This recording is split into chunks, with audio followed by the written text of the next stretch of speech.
6 juin 1990. Cette compression de foudre sans un reflux est un peu terrifiante à supporter. Et la compression se comprime de plus en plus, pour pilonner l'obstacle en bas, entre guillemets.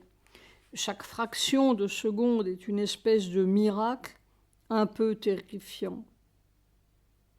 Il n'y a pas de terreur, ni de peur, mais ce n'est pas du tout humain. Au bout de 40 minutes cet après-midi, le corps en avait assez et voulait arrêter. Mais il m'a fallu encore 25 minutes de plus pour pouvoir me mouvoir un peu, puis m'allonger sur le ventre. J'écris cela et ça pilonne mon dos et pilonne sans arrêt, bien qu'avec moins de virulence ou de compression. Je vais marcher.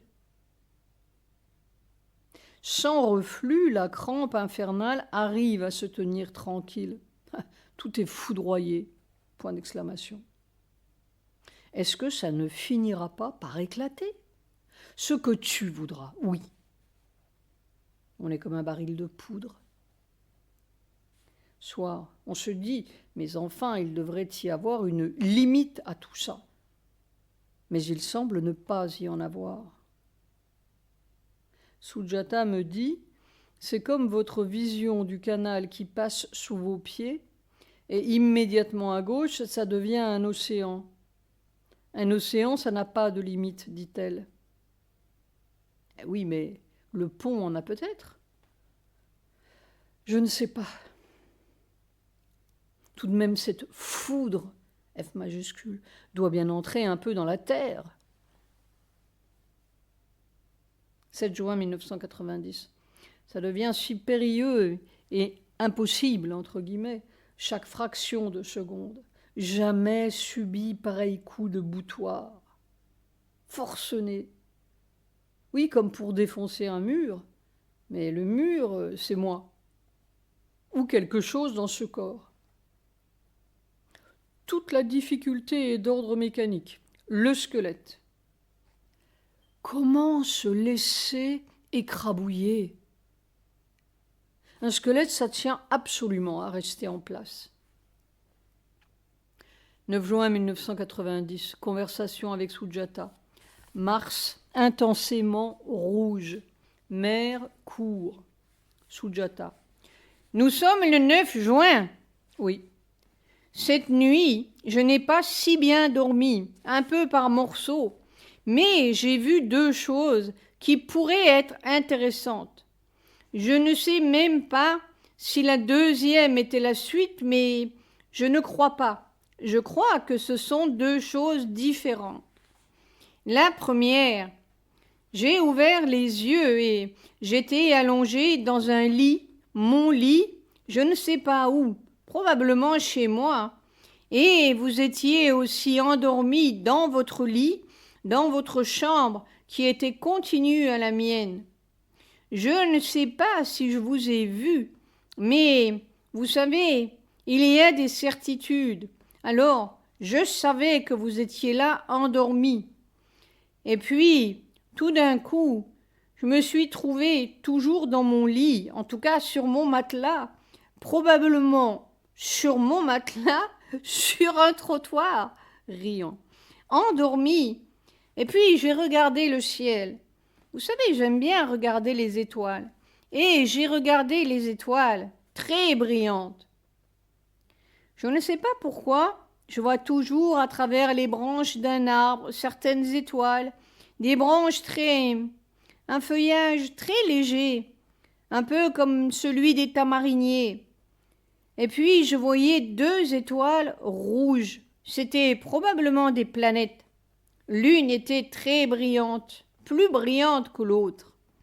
Il y en avait aussi beaucoup d'autres, blanches, et toutes les étoiles étaient brillantes, mais quand même avec une petite variation dans leur brillance.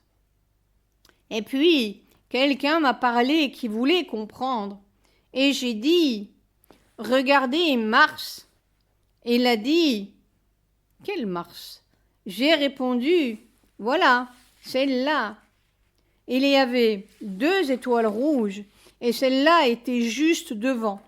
L'autre était un peu plus à gauche. Oui, au-dessus de toi. Presque. C'est-à-dire qu'en faisant comme ça, geste, je la voyais directement, la tête à peine penchée. Il suffisait que je regarde vers le ciel, je la voyais. Mais quand j'ai dit « voilà », à ce moment-là, je me suis aperçue. C'est curieux, avant, quand j'étais allongée, je voyais l'étoile séparée. Que c'était rouge et que tout autour, c'était un cluster, groupe d'étoiles. Je ne sais pas si c'était une nébuleuse, mais non, je dirais plutôt beaucoup d'étoiles tout autour. Et Mars, c'était peut-être derrière. Mais c'était si fort, que ça avait rougi tout le reste. Les autres étoiles étaient blanches? Oui, les autres étaient blanches, mais c'était vraiment... Ça avait rougi toutes les autres étoiles. Oui, vous voyez, tout ça, c'était plein d'étoiles, et puis derrière, c'était Mars. Mais sa couleur était si forte que tout le blanc était devenu rose. Tout le cercle d'étoiles ou toute la nébuleuse était devenue rose. Oui, mais c'était plutôt un cluster. Mais est-ce que c'était Mars ou est-ce que c'était un soleil? Moi, je ne sais pas. Je disais Mars. Tu disais Mars. Oui. Mais Mars, c'est une planète. Oui, c'est une planète. Ce n'était pas un soleil. C'était la nuit puisque je voyais les étoiles. En tout cas, dans ma conscience, qui reste assez matérielle, vous savez, c'était la nuit et je voyais les étoiles. Il n'était même pas question de la lune. Dans l'Inde, Mars, c'est quoi? C'est le symbole de quoi, Mars? Mars, en Occident, c'est le dieu de la guerre. Oui, mais en Inde. Je ne sais pas. Je crois qu'on a un peu adopté. Ils appellent ça comment? Mangal. Mangal, ça veut dire? C'est la planète. Mais ça a un sens, le mot? Eh bien, ça a le sens de qui fait du bien. Qui fait du bien. Bienfaisant. Mangal veut dire bienfaisant. Sujata rit. Mais je ne saurais pas dire le sens exact. Et c'est tout? C'était tout. Et quel sentiment ça te donnait en regardant ça? J'étais très étonnée parce que tout d'abord je voyais le ciel plein d'étoiles brillantes, blanches, etc. Sauf qu'il y en avait une qui était rouge et l'autre qui était plus forte, rouge, plus fort. Mais je veux dire, quelle sensation tu avais? Tu étais étonnée? J'étais étonnée, c'est tout. J'ai dit, tiens, c'est curieux. C'était au-dessus de toi? Non, supposez que je suis ici, geste. Ça serait là. C'était directement devant ton regard, à 45 degrés. Oui, oui, mais c'est-à-dire bas sur l'horizon.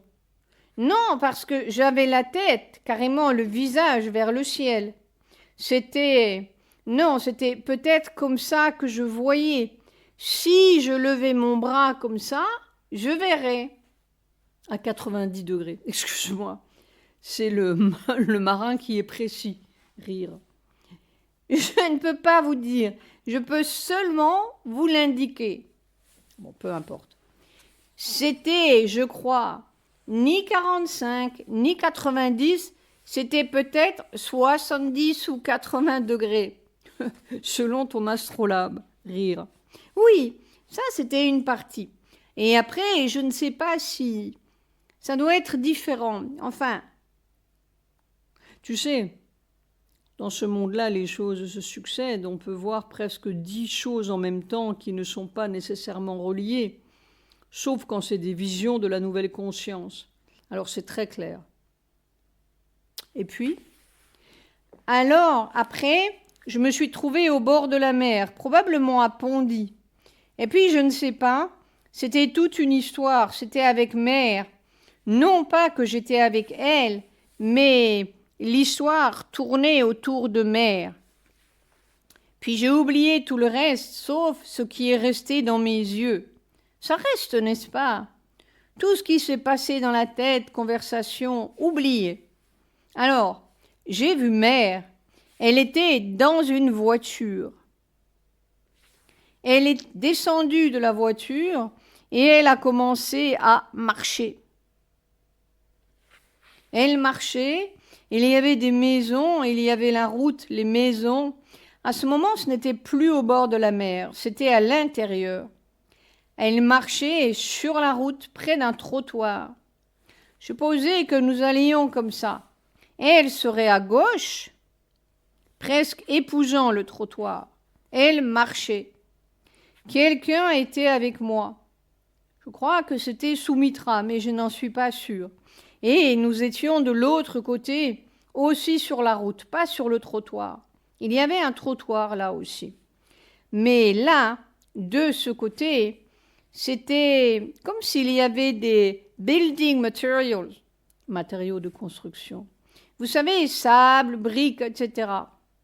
J'ai le souvenir d'avoir marché sur ça. Et puis tout d'un coup, j'ai aperçu mère qui était beaucoup plus devant.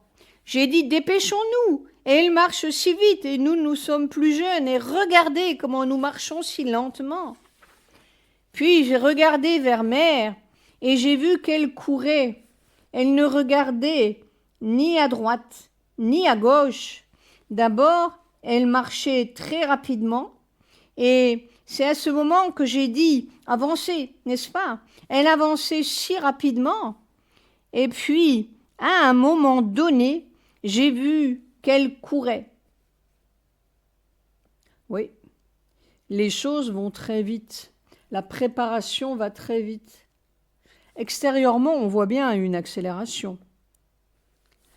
Mais c'est dans le pire l'accélération, ma douce. Le pire, il faut qu'il sorte le pire. Il faut qu'il sorte, absolument. Eh bien, ça sort et ça sort. Je me souviens de Sri Aurobindo qui disait « Man, this product of the beast and the mind. » L'homme, ce produit de la bête et du mental. Tu sais, dans Savitri, ce qui était là au début doit sortir à la fin. C'est la beast et le mind qui doivent sortir. Il faut que tout ça sorte pour qu'il y ait autre chose. Je sens dans mon body, dans mon corps même. C'est si fou. C'est une réalité. Elle court très vite. Maintenant, quand je me vois dans mon sommeil, je cours, mais des courses, je pourrais dire gigantesques. Quelquefois, je fais des pas de 50 mètres, la plupart du temps dans l'obscurité, mais je cours, presque toujours. Quand je me vois courir dans l'obscurité. C'est vraiment une course. Alors, quand tu dis que mère court, ça me semble tout à fait conforme à ce qui se passe. Ce qui se passe dans l'invisible, en tout cas. Dans la préparation invisible. Silence. Au-dedans, les choses vont très vite, je te dis. Je vois mes propres courses, et puis tu vois mère courir. Ça va aussi vite que c'est possible, je crois, sans tout casser. Mais elle ne faisait pas de, comme vous venez de dire, des pas gigantesques. Elle courait. Elle courait. Elle courait, mais une course rapide. Vous savez, mère pouvait courir vite. Non, moi, plusieurs fois, je me suis vue faire vraiment des pas gigantesques. Je n'y attache pas spécialement d'importance, mais enfin, simplement, ça veut dire que ça va très vite. Elle était habillée en crème, une robe crème cette fois. Bon, on verra. Voilà, c'est tout. Mais entre les deux, ça c'était la fin. Le début, c'était les étoiles, et entre-temps, j'ai vu une fois Pavitrada qui cherchait du miel. Sujata rit. Je vais vous laisser. Il faut que je m'en aille. Oui, ma douce. 12 juin 1990. Seigneur, tu finiras bien par triompher de tout ce malheur et cette douleur et cette négation sauvage de ta beauté et de ta joie. Ô Ma, c'est toi qui me portes. Tu finiras bien par me faire tenir jusqu'au bout de ton chemin. Quand ta grande marée blanche viendra sauter par-dessus les montagnes. 13 juin 1990. La brute, B majuscule, se montre partout. Mon dos comme du fer. Vraiment, c'est pour la beauté, B majuscule, divine qu'on fait ça. On dirait que c'est chaque jour plus difficile. 15 juin 1990. Une lutte si désespérante, avec cette crampe infernale, avec chaque respiration. Est-ce que je vais couler? Je ne peux pas, en italique, croire. Je nage, mais je ne sais pas où elle arrive.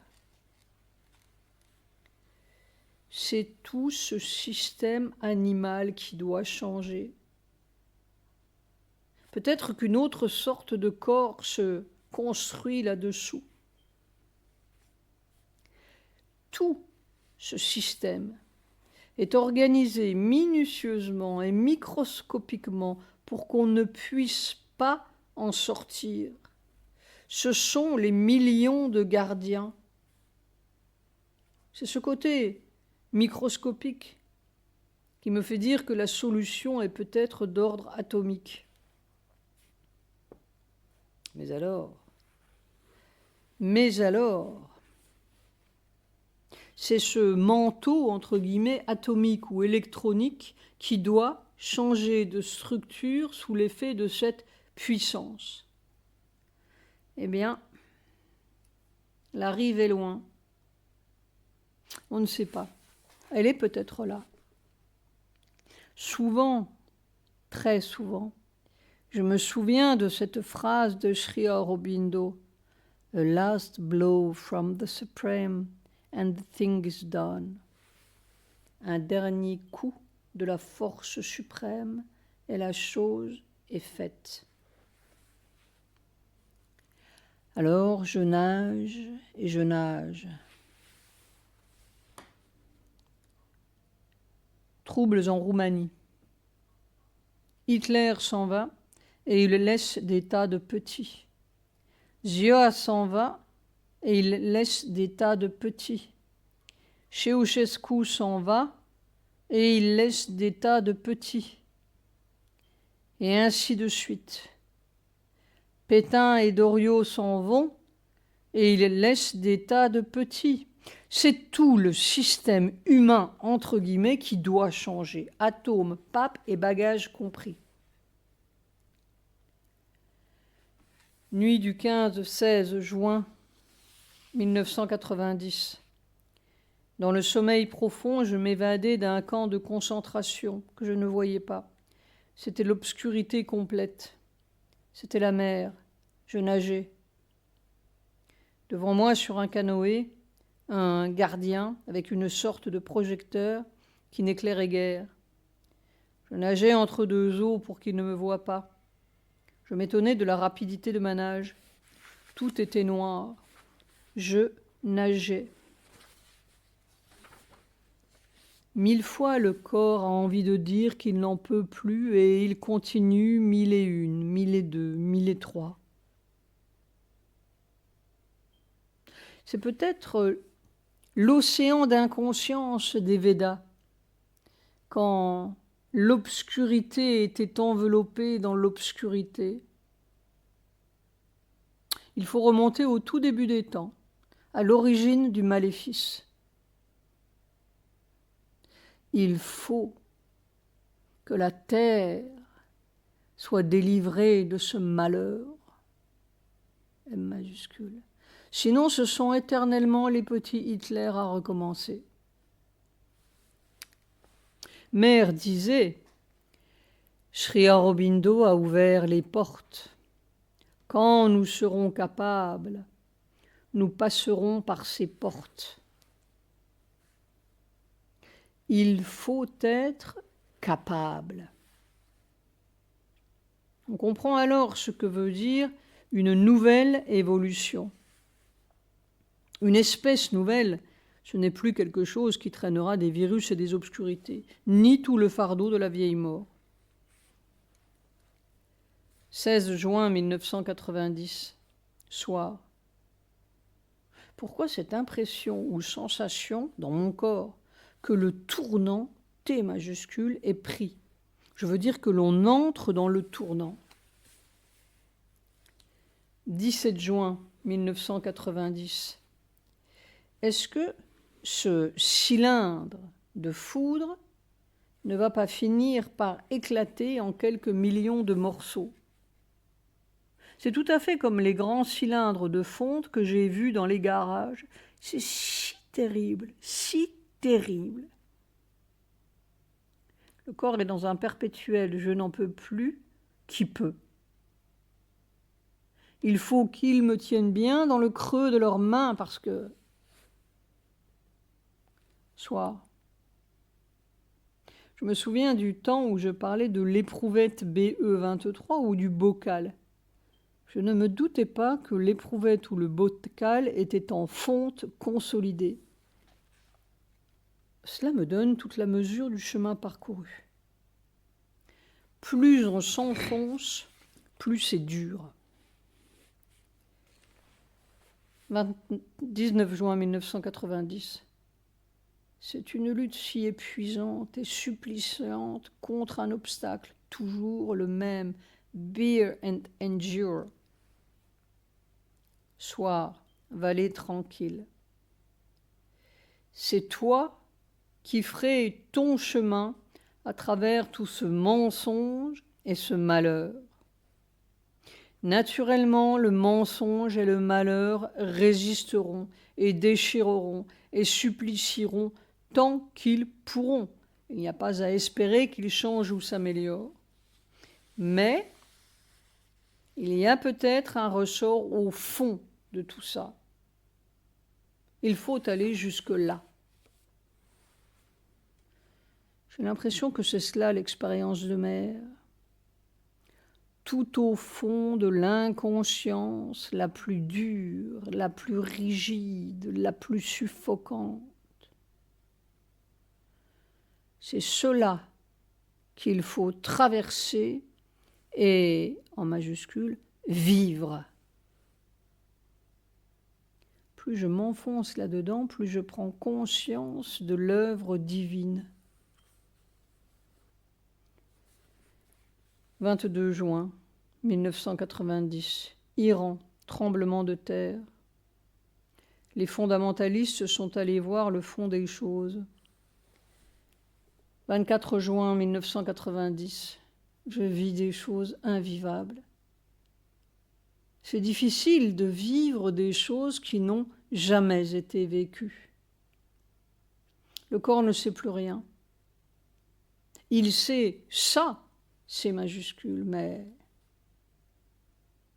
le corps est fait de millions de limites et chacune vous fait sentir sa douleur.